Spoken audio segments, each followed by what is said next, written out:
I'm joined by Alabama's Richard Shelby. He's a member of the Appropriations Committee and also, of course, the Banking Committee. Thanks for the time. Thanks, Peter. What do you expect to hear from the president? What will he say? Well, I think we're all expecting to try to counter, in a sense, what Congressman Ryan put out last week. In other words, an alternative to the Ryan proposal. But the bottom line is the president is moving toward what? Deficit reduction, cuts in certain areas. He's talking the talk now. We got to see if he's going to really do it, and we need to see the details. Entitlement reform, you've said yourself that both sides need to come to agreement on dealing with Social Security, Medicare, Medicaid. Is this now the time? How optimistic are you that you're going to see eye to eye with this president on those kinds of changes? Well, I'm not optimistic. I'm always guarded and should be with that. We'll see what the president really says. We got to remember next year's an election year, and will there be a lot of things that get done that ought to be done? I doubt it. But the bottom line is, Peter, we've got to put everything on the table. We've got to put defense on the table. We've got to put a lot of our other spending, social programs, and evaluate them. We've never done that, and see what's essential to America in the future. Otherwise, we're going down the road of financial destruction. You said everything on the table, but John Boehner's already said tax increases are a non-starter. Are tax increases a non-starter for you? I'm talking about cutting. I'm talking about taxes. What about on the revenue side? Well, I think that we first need to cut.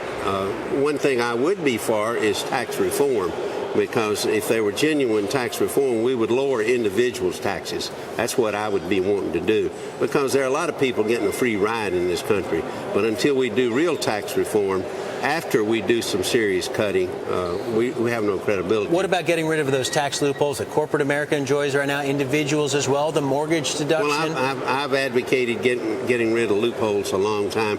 I was the advocate for and introduced the flat rate tax. That gets rid of all the loopholes.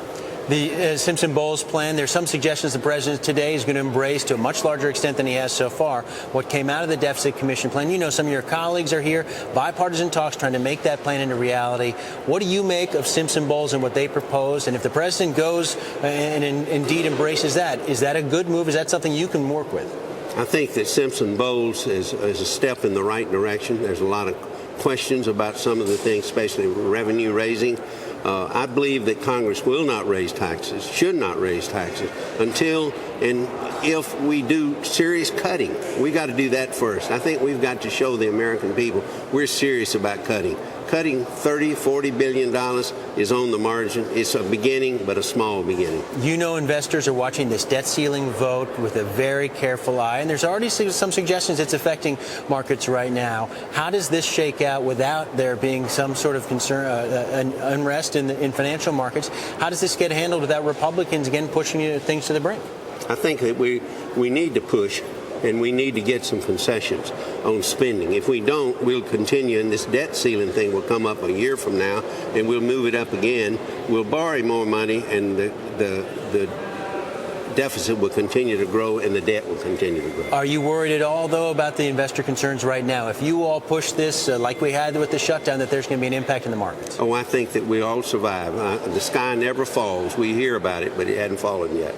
All right. Senator Richard Shelby of Alabama, the sky not falling quite yet. We'll hear more from the president a little bit later on today. His budget plan, Betty, and, of course, the Republican reaction to it.